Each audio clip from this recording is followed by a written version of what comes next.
మీనరాశి. మీనరాశిలో గ్రహస్థితిని పరిశీలన చేసి చూసినట్లయితే వీరికి ఈ సంవత్సరం చక్కగా యోగదాయకంగా ఉంది. ఏవైతే అవకాశాలు తమ గతంలో తమ దగ్గరగా వచ్చి చేజారిపోయాయో అవన్నీ కూడా మళ్ళీ మిమ్మల్ని వెతుక్కుంటూ వచ్చేటువంటి అవకాశాలు కనపడుతూ ఉన్నాయి. ఎక్కువగా విశేషంగా కృషి చేయాల్సిన పరిస్థితులు, ప్రతి చిన్న విషయానికి కూడా ఎక్కువగా శ్రమించాల్సిన విషయం కనపడుతోంది. పరిశ్రమ ఎక్కువగా కనపడుతోంది. ఎక్కువగా పని చేయటం, సర్వీస్ ఎక్కువగా ఇవ్వటం, ఇలాంటివన్నీ కూడా కనపడుతున్నాయి. ఇంత కష్టపడుతున్నానే తగినటువంటి ఫలితం రావటం లేదు కదా అనేటువంటి భావం మాత్రం మనసులో ఉంటుంది. దానికి ఈ సంవత్సరం చివరిలో ఖచ్చితంగా మంచి ఫలితం వస్తుంది. ఇప్పుడు మీరు చేస్తున్నటువంటి ప్రతి అడుగు కూడా, ఇప్పుడు మీరు చేస్తున్నటువంటి కృషి అంతా కూడా భవిష్యత్తుకు ఒక పునాదిగా, భవిష్యత్తులో ఒక పెట్టుబడిగా కూడా మీరు భావించవచ్చును. కనుక సంవత్సరాంతంలో పేరు ప్రతిష్టకు మీకు ఎలాంటి ఇబ్బంది ఏర్పడదు. చక్కని నూతన అవకాశాలు లభిస్తాయి. మీరు ఇప్పుడు ఉన్నటువంటి స్థాయిలో ఇంకా ఎక్కువగా ఎదిగేటువంటి అవకాశాలు కూడా ఈ సంవత్సరం కనపడుతున్నాయి. ఒక గ్రూప్కి నాయకత్వం కూడా వహించేటువంటి అవకాశం కూడా ఈ సంవత్సరం కనపడుతోంది. కానీ ధనం మాత్రం ఎక్కువగా మంచినీళ్ళలా ఖర్చు అయ్యే అవకాశాలు ఉన్నాయి. పేరు పెరిగినట్లయితే దానికి తగినటువంటి స్థాయిలోనే ధనం కూడా ఖర్చు చేసే పరిస్థితులు ఉత్పన్నం అవుతాయి కదా. ఆ విధంగా మాత్రం ధనం ఎక్కువగా ఖర్చు చేయవచ్చును.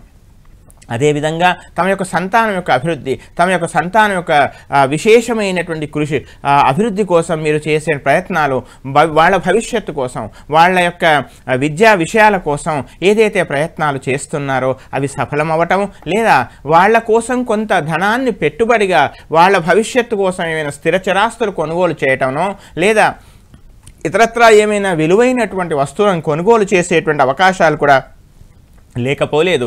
జీవిత భాగస్వామితో కాస్త సర్దుకుపోయేటువంటి తత్వంతో ఉండాలి ఈ సంవత్సరం. దానికి తోడుగా వ్యాపార భాగస్వాముల మధ్య కానీ, సహోద్యోగులతో కానీ, లేదా పై అధికారులతో కానీ, మీ యొక్క యాజమాన్యంతో కానీ పని భారం ఎక్కువ అయినా కానీ, పని ఒత్తిడి ఎక్కువ అయినా కానీ కాస్త నొప్పింపక తానొవ్వక మాటను కాస్త అదుపులో ఉంచుకోవాల్సిందిగా, తొందరపడి మాట్లాడకూడదని, ఆవేశానికి రాకూడదని చెప్పవలసినటువంటి ప్రధానమైనటువంటి గమనిక.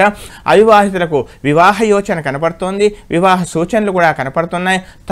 తాము ఇష్టపడినటువంటి వాళ్ళని కానీ, తాము కోరుకున్న ఇష్టకన్యా ప్రాప్తి కానీ, వరప్రాప్తి కానీ అలాంటివి జరిగే అవకాశాలు కనపడుతున్నాయి. సమాజంలో కానీ లేదా మీ పెద్దవాళ్లలో గతంలో ఏర్పడినటువంటి చిన్న చిన్న విభేదాలు కూడా సమసిపోయేటువంటి అవకాశం కూడా ఈ సంవత్సరం కనపడుతుంది. విద్యార్థులు చక్కగా ఎక్కువగా కృషి చేయండి. తద్వారా విశేషమైనటువంటి ఫలితాలను కూడా మీరు పొందుతారు.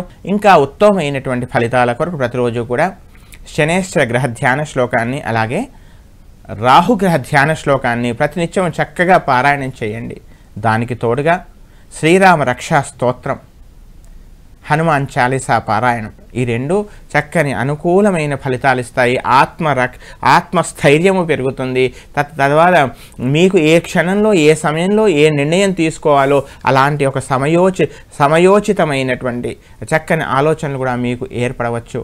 దానికి తోడుగా అశ్వత్థ వృక్షాన్ని, రావి చెట్టును పెంచండి, పోషించండి, దాన్ని సంరక్షించండి, విశేష ఫలితం పొందండి. దీంతో పాటుగా మోదుగ చెట్టును కూడా నాటినట్లయితే ఆర్థికపరమైనటువంటి అనేక చికాకుల నుంచి మీరు బయటపడతారు. తద్వారా చక్కని శుభకరమైన అనుకూల ఫలితాలను మీరు పొందండి.